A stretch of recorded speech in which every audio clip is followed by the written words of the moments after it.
நமஸ்காரம். உங்கள் அன்பிற்கும் அபிமானத்துக்கு வித்யாபுத்திரன் வி.ஆர். ராஜா குளத்தூர்லேருந்து பேசுகிறேன். இது என்னுடைய 225வது வீடியோ. இது கொஞ்சம் லேட்டாக தான் பேசுகிறேன். வந்து இப்போ பார்க்கக்கூடிய இந்த ஜோதிர்லிங்க க்ஷேத்திரத்தில் 6வது ஜோதிர்லிங்கம் விஸ்வநாதம் சொல்லிருக்கு.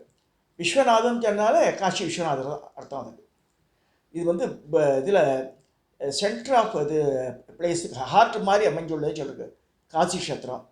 காசிக்கு 1997 எங்கள் அம்மா இறந்த விட நான் போயிருக்கேன். நாகப்பன் என்னுடைய நண்பர் ஒருத்தர் ஐஷுமனார், அந்த காலத்தில் நாட்டுக்கோட்டை செட்டியவர். அப்போ காசி க்ஷேத்திரம் அப்போ வந்து இவ்வளோ அழகாலாம் இல்லை. காசி ரொம்ப குறுகலான தெருகள்.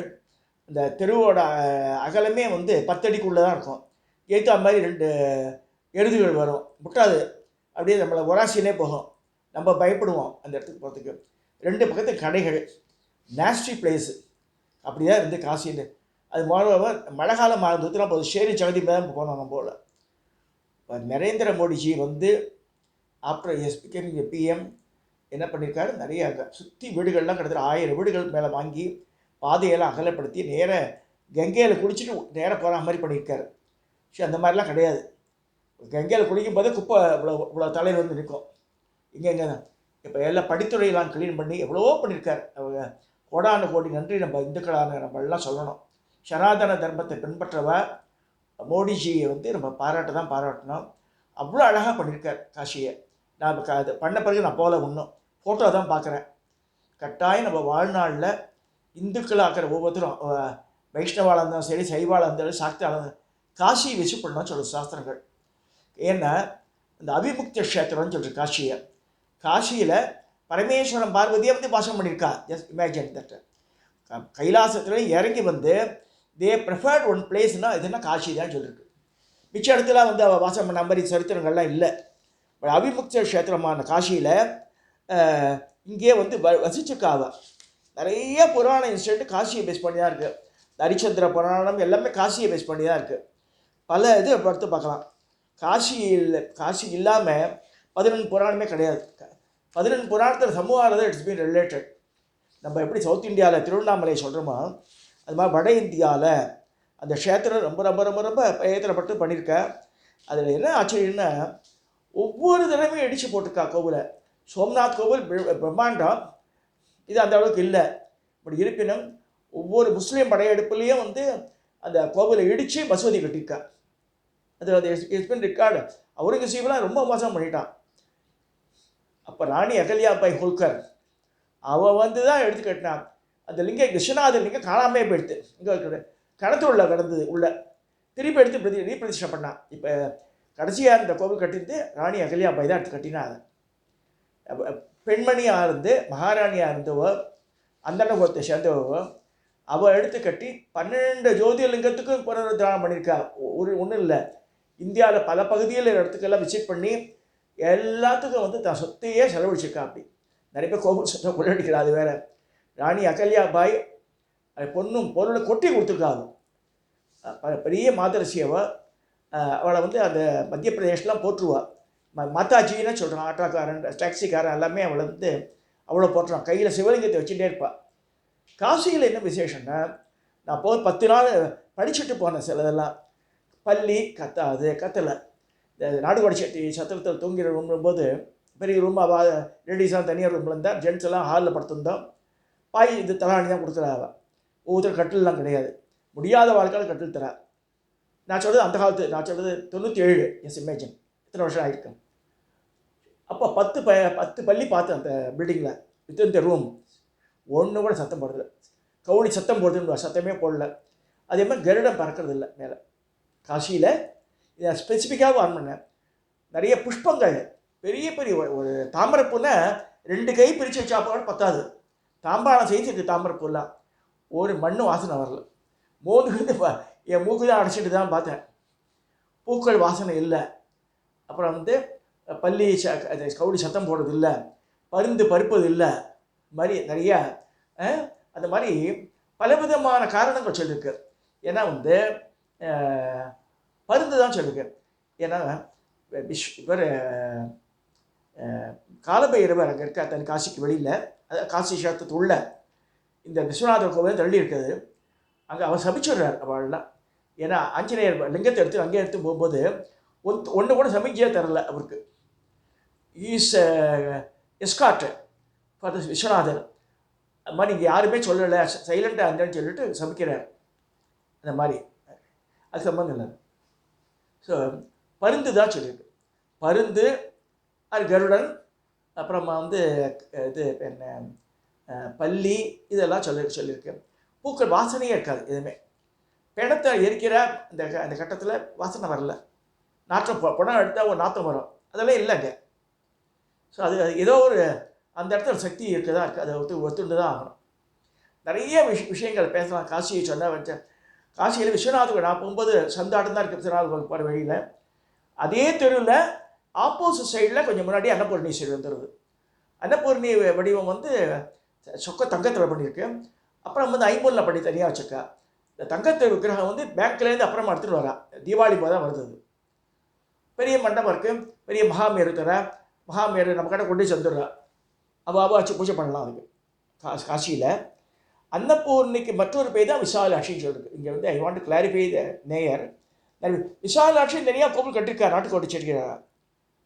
அது மாதிரி உருவம் சொல்லப்படல. ஏன்னா கொண்டையராஜ் படங்கள்லாம் எடுத்து பார்த்தா 4 கரங்களோட விசாலாட்சி போட்டிருப்பான் நிற்கிற மாதிரி. தாமரைப்பூவில் மேல் 2 கரங்களில் 2 தாமரைப்பூ இருக்கும். ஒன்று சிவலிங்கம், ஒன்று பிள்ளையார் இருக்கும். முன்கையில் ஒரு கையில் கமண்டலம் வச்சுட்ருப்போம், ஒரு கையில் அக்ஷமாலை வச்சுட்ருப்போம். விசாலாட்சி அப்படி தான் போட்டிருப்பான். நீல கலர் சாரி போட்டு தாமரைப்பூவில் இருக்கிற மாதிரி கங்கையில். ஆனால் அந்த மாதிரி ரூபங்கள் அங்கே இல்லை. எப்படி இந்த அபிராமி அம்மன்லாம் சொல்கிறாளே, திருக்கடையூர் அபிராமி அம்மனுக்கு அங்குச பாசியம் ஏந்தி அபயமே வரது இல்லை. இது ஆத்தாளை எங்கள் அபிராமவல்லி அண்டமெல்லாம் பூத்தாளை மாதுளம்பூ நிறத்தாளை புவி அடங்க காத்தாளை ஐங்கனை பாஷாங்குசமும் கரும்பு மங்கை சேர்த்தாளைன்னு சொல்கிறாரு. ஆனால் திருக்கடையூர் போய் பாருங்கள், அதெல்லாம் இருக்கவே இருக்கா.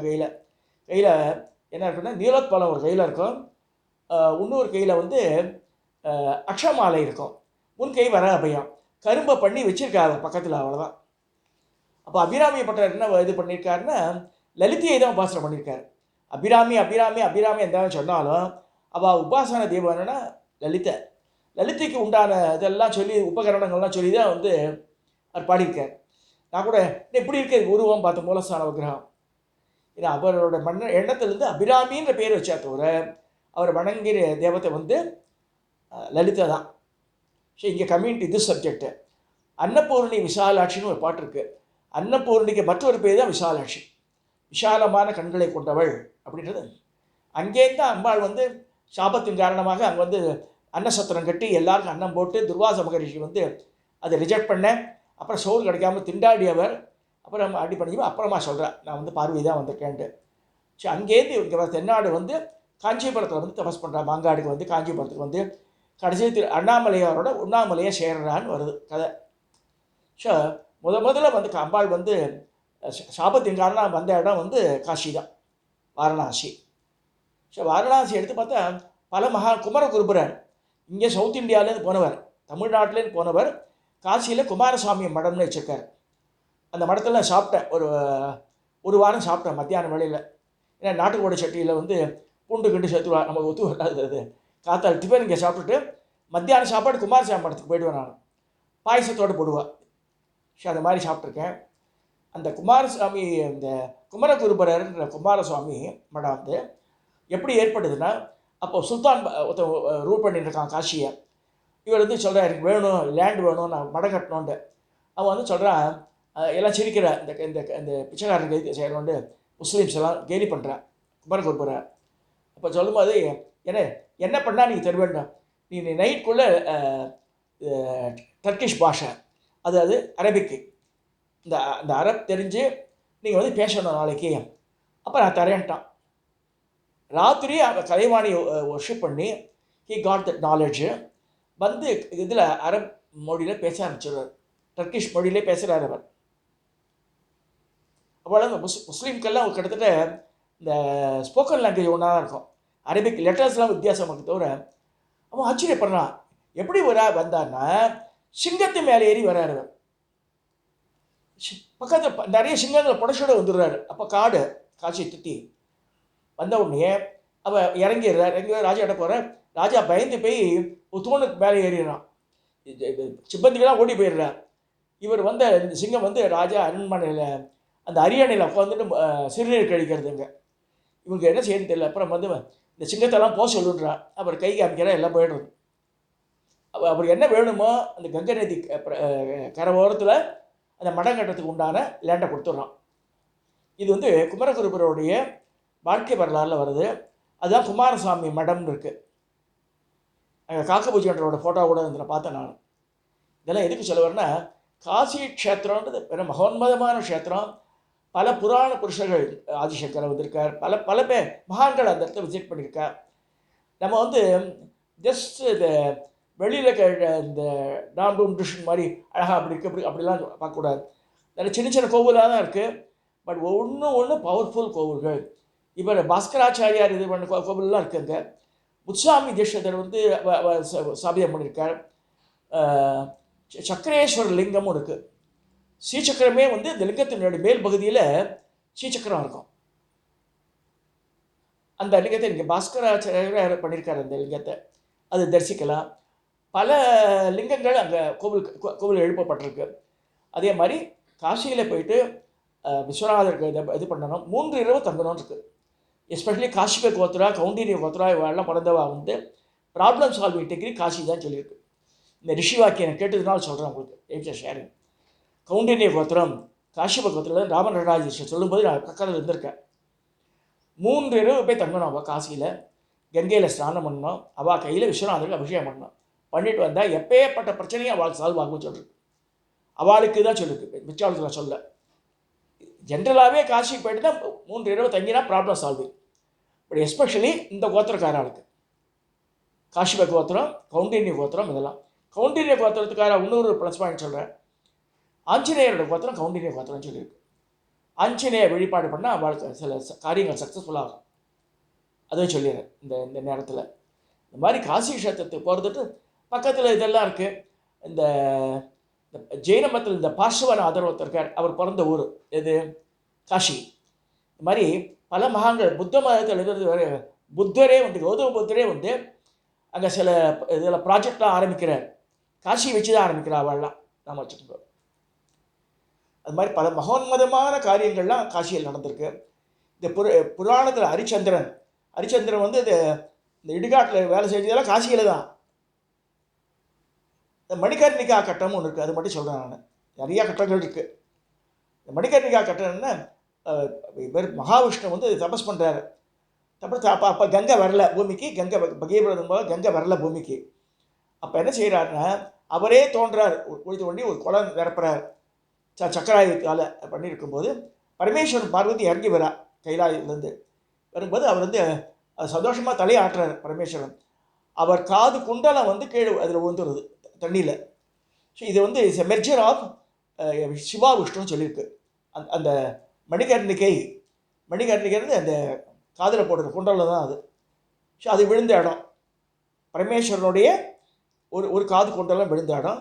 அதுதான் மணிகர்ணிகா காட்டு இருக்குது. அந்த ஸ்நானம் பண்ணுற காட்டில் ஹரிச்சந்திரா காட்டு. ஹரிச்சந்திரன் எங்கே வந்து அந்த சுடலை காப்பானாக இருந்தானோ அந்த காட்டு இருக்குது.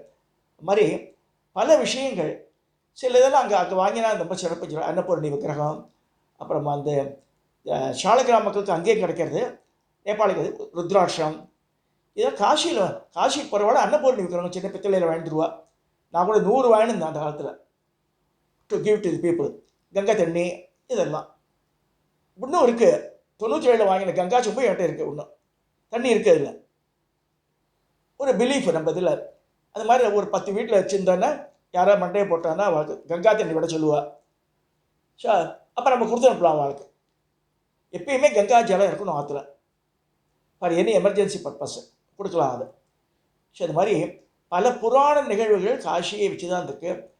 ஒரே ஒரு முக்கியமாக பரமாச்சாரியை பற்றி சொல்லும்போது, பரமாச்சாரியார் காசிராஜை அட்மைட் பண்ணுறான். கங்கைக்கு அந்த பக்கத்தில் இருக்குது அந்த கலாசாலை. அது மாதிரி இருக்கும்போது அங்கே இருக்கிற வாழலாம் ஜெகத்குரு சொல்கிறவாள் அவர் அட்டாக் பண்ணுறதுக்கு ரெடியாக இருக்கா.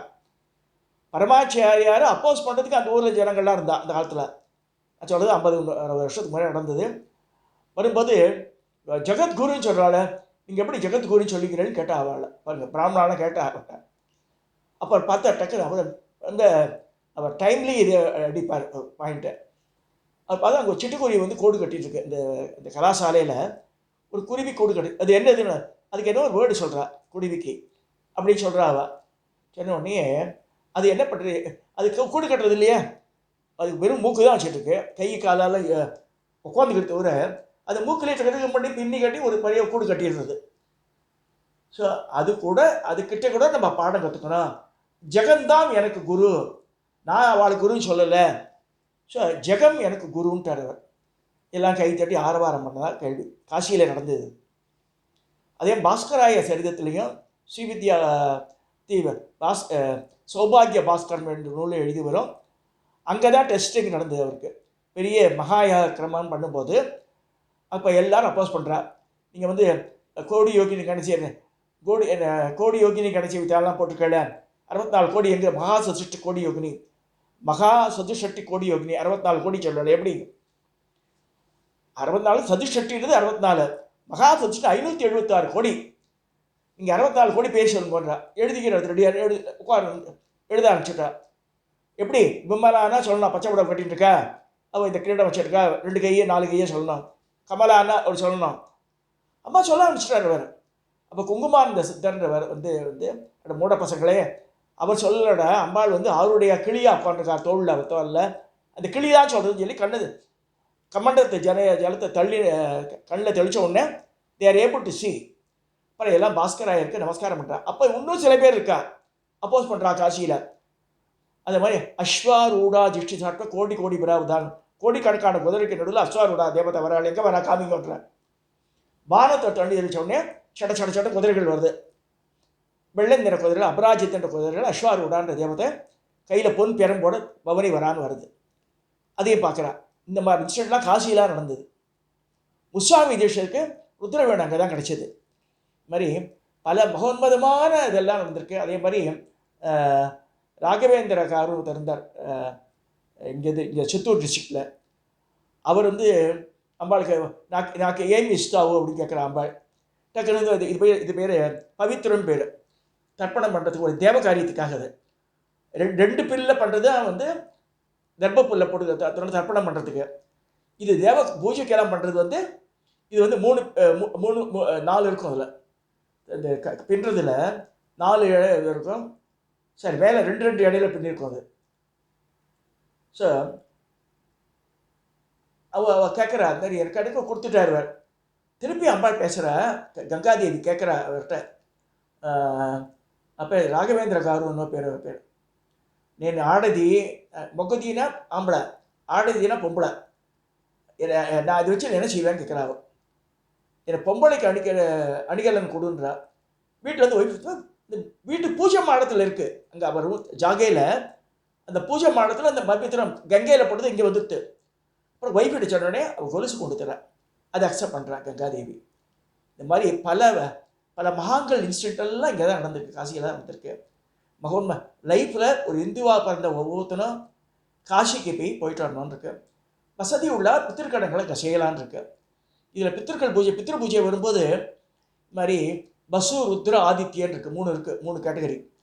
வசுக்கள்ன்றது எங்கள் அம்மா போனால் அது வசு, ருத்ரான்றது எங்கள் பாட்டிக்கு படுறது, அவா கொள்ளு பாட்டிக்கு படுறது வந்து ஆதித்யன்னு இருக்குது. இந்த 3 ரூபத்தில் சொல்லியிருக்கு. வசு, ருத்ர, ஆதித்ய. இது பண்ணுறோம். ஆம்பளையில் 3, பொம்பளையில் 3, அப்பா சைடு அம்மா சைடு. அந்த மாதிரி இதில் 6, அதில் 12 பேருக்கு பண்ணுறோம். அமாவாசைக்கும் போது, மாலை அமாவாசைக்கும் போது காருண்ய பித்ருனான்னு ஒன்று இருக்குது. அப்போ நமக்கு நிறைய பேர் ஹெல்ப் பண்ணியிருப்பார். பிராமணா சூத்திரம்லாம் விட்டுருங்க, ஆஃபீஸில் மேனேஜர் நல்லவராக இருப்பார், நமக்கு ஹெல்ப் பண்ணியிருப்பார். அது வெளியில் யாராத்துலேயும் தங்கியிருப்போம், 1 மாதம் தங்கியிருப்போம். அவள் வந்து அந்த மாமியார் நல்லா சாதம் போட்டிருப்போம் நமக்கு. அவள்லாம் காருண்ய பித்திருக்கான்னு சொல்லியிருக்கு. நான் திரும்ப சொல்கிறேன், இதில் பிராமணா சூத்திரா கிடையாது. யார் வேணால் அந்த மாதிரி காருண்ய பித்திருக்களாக வச்சுக்கலாம். நான் நிறைய பேர் வச்சுருக்கேன். மாதிரி கே மகாதேவன் இங்கே ஜிஎம் இருந்தார். ஒரு காலத்தில் மிஸ் அண்டர்ஸ்டாண்டிங் இருந்தது. கடைசியில் நாளைக்கு இறந்து படப்படுறாருன்னா எங்கள் வீட்டுக்கு கார் அமிச்சு, நான் சொல்கிறது 40 வருஷத்துக்கு முன்னாடி அமிச்சு என்னை கூப்பிட்டு வரைச்சி பேசி என்னை மன்னிச்சிருந்தார். என்னோட ரொம்ப வயசில் பெரியவர், 15-20 வயசு என்னோட பெரியவர். மன்னிப்பு கேட்டார். எதுக்கு சொல்கிறேன் சார் சொல்கிறேன், நீ மன்னிச்சேன்னு சொல்லி அப்புறமா தான் வீட்டு வெளில விடுவோம். வாசம் பூட்டிட்டா வீட்டு கதவை. நம்ம என்ன சேர்த்து அப்புறம் எனக்கு காஃபியெல்லாம் கொடுத்தா, மன்னிச்சே சொல்லு. சரி மன்னிச்சேன்னு, சரி ராஜா வெளில விடுன்றார். அடுத்த நாள் செத்து போயிட்டார். சரி நான் காசிக்கு போகும்போது அவருக்கு பிண்டம் போட்டேன். Is not related to me, but அந்த இது அந்த நினைவில் இருந்துகிட்டே இருக்கும் எனக்கு. ஏதோ ஒரு காரணத்தினால மன்னிப்பு கேட்டார். He felt it, he realise he made a mistake.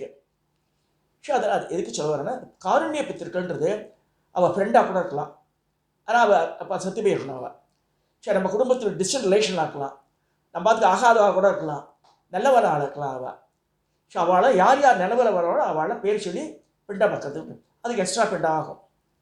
வீட்டு மனுஷாளுக்கு தனிய பிண்டம், அவளுக்கு தனி. காருண்ய பித்திருக்கள் பண்ணுறது தர்ப்பணமும் அப்படி தான் அவளுக்கு பண்ணுறது. சரிங்களா? காசி கஷேத்திரத்து போய் அப்புறம் வந்து இது கயாக்கெல்லாம் போகிறேன், அதெல்லாம் வேறு. I'm not relating those things. காசியில் 3 இரவு தங்கணும் சொல்லியிருக்கு. இந்த மாதிரி கவுண்டினிய கோசம் கௌசி கோத்திரக்காரா ஜென்ரல் எந்த க்ஷேத்திரம் போனால் ஒரு இரவு தங்கணும். இரவு தங்காமல் வந்து பிரயோஜனப்படாது. க்ஷேத்திரங்களுக்கு போனாலே அந்த காலத்து தீர்த்த யாத்திரை தான் சொல்லியிருக்கு, கோவில் யாத்திரையாக யாரும் சொல்லவே இல்லை. தீர்த்தத்தில் நீராடணும்.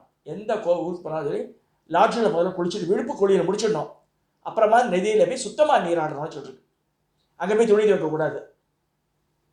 இந்த மாதிரி கிருஷ்ணா, கோதாவரி, நர்மதா, காவேரி எங்கே போனாலும் சரி விழுப்பு குழியல் வீட்லேயோ லாட்ஜிலேயோ பிடிச்சிட்டு அப்புறமா நீராடணும்னு சொல்லியிருக்கு. இதை சொல்லி இந்த அந்த காசி விஸ்வநாதர் லிங்கம் அப்படி தான் இருக்கும். நான் பெருசாக உயரமாக போட்டேன், குள்ளமாக தான் இருக்குது, அந்த தொட்டிக்குள்ளே தான் இருக்குது.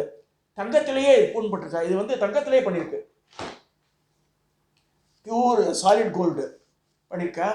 நம்மளே நான் பண்ணிக்க. அப்போல்லாம் கும்பல் கிடையாது, இப்போ நிறைய கும்பல் வந்துட்டு ரெஸ்ட்ரிக்ட் பண்ணிட்டா இப்போ. சரி நானே பண்ணியிருக்கேன். 1 நாள் 2 நாள் 1 வாரத்துக்கு மேலே பண்ணியிருக்கேன் அவருக்கு. ஸோ அது நான் என்னுடைய நன்றி நாகப்பன் அந்த ஃபேமிலிக்கு கொடுத்தாங்க. அவள் ஆயுஷம் போனாலும் நான் போயிருக்க முடியாது. பணம் வந்தது.